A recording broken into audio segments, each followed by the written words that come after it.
അത് എന്റെ ഭൂതകാലം അങ്ങനെയല്ലായിരുന്നു എന്ന് എന്തിനാണ് ഞാൻ ബോധ്യപ്പെടുത്താൻ നിൽക്കുന്നത്? ഞാൻ അതൊന്നും ഡിലീറ്റ് ചെയ്യാൻ ഉദ്ദേശിക്കുന്നില്ല. അതായിരുന്നു ഞാൻ.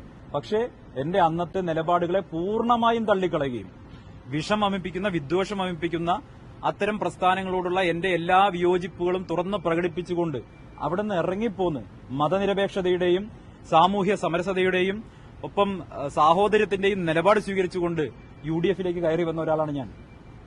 ഇനി എന്നെ വർഗീയവാദി എന്ന് മുദ്രകുത്തുന്നതിൽ എന്താ അർത്ഥമുള്ളത്? അങ്ങനെ മുദ്രകുത്തുന്ന ആളുകൾക്ക് ഖലീഫ ഉമറിന്റെ ചരിത്രം അറിയില്ല എന്നാണ് എനിക്ക് പറയാനുള്ളത്. ഖലീഫ ഉമറിന്റെ ചരിത്രം അറിയില്ലേ?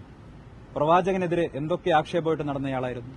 പക്ഷേ ആ ഖലീഫ ഉമർ നിലപാട് തിരുത്തിയപ്പോൾ ചേർത്ത് പിടിച്ച ഒരു സമുദായത്തെയാണ് ഇവരിവിടെ തെറ്റിദ്ധരിപ്പിക്കാൻ ശ്രമിക്കുന്നത്. എനിക്ക് നല്ല വിശ്വാസമുണ്ട്.